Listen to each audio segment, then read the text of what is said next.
Assalamualaikum warahmatullahi wabarakatuh. Perkenalkan, nama saya Sinta, NIM 21002028. Saya dari kelompok 3. Di sini saya akan presentasikan 2 poin. Yang pertama, tentang jenis, tingkatan, klasifikasi keputusan. Poin yang kedua, faktor-faktor yang mempengaruhi keputusan. Baiklah, kita masuk ke poin yang pertama. Poin yang pertama yaitu tentang jenis keputusan. Keputusan ini terbagi menjadi 2.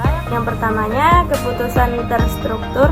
Keputusan berkaitan dengan persoalan yang tidak diketahui sebelumnya. Proses pengambilan keputusan seperti ini biasanya didasarkan atas teknik-teknik tertentu dan sudah dibuat standarnya. Kategori keputusan ini juga dikatakan suatu proses jawaban secara otomatis pada kebijakan yang sudah ditentukan sebelumnya. Contohnya, keputusan untuk memberikan kredit kepada para pelanggan lama hanya membutuhkan pengetahuan tentang hasil kredit pelangganan dan saldo saat ini. Poin yang keduanya, keputusan tak terstruktur.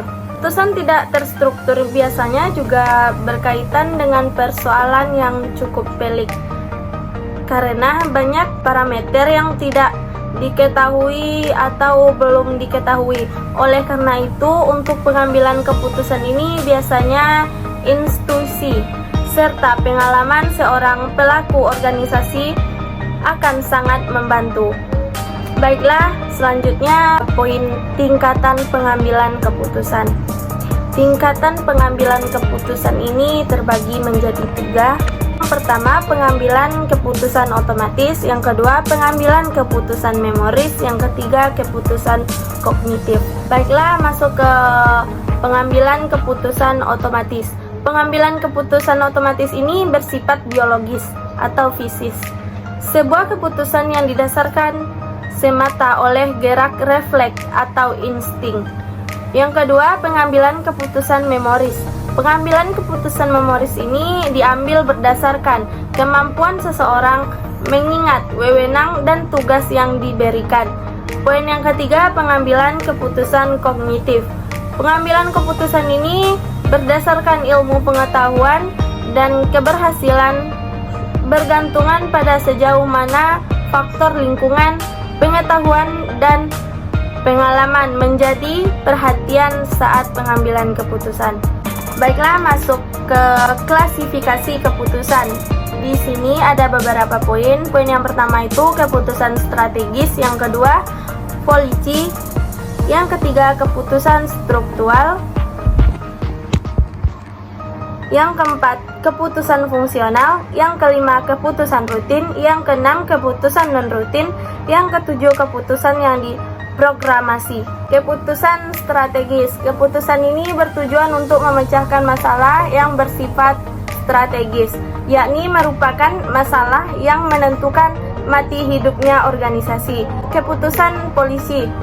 Suatu rencana yang menjadi pedoman bagi para bawahan mengambil keputusan. Keputusan struktural. Keputusan yang diambil oleh anggota-anggota organisasi yang memiliki kedudukan ini mengenai masalah-masalah yang bersifat operasi. Selanjutnya, keputusan fungsional.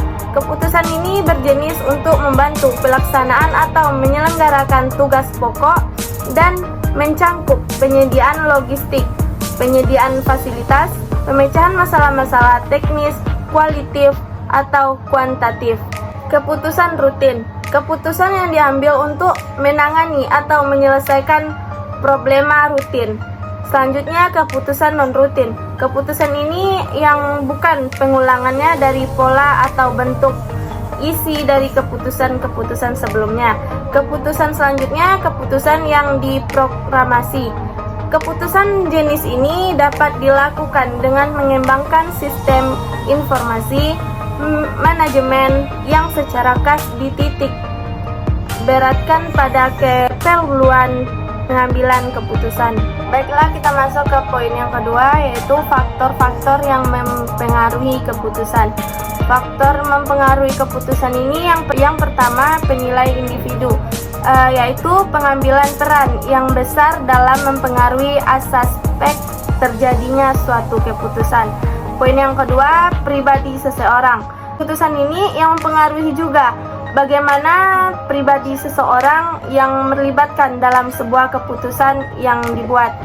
Posisi kedudukan seseorang sangat dipengaruhi perusahaan atau lembaga. Orang-orang memegang jabatan penting tentu akan lebih memilih hak dalam pengambilan keputusan, dan keputusan itu diikuti semua pihak.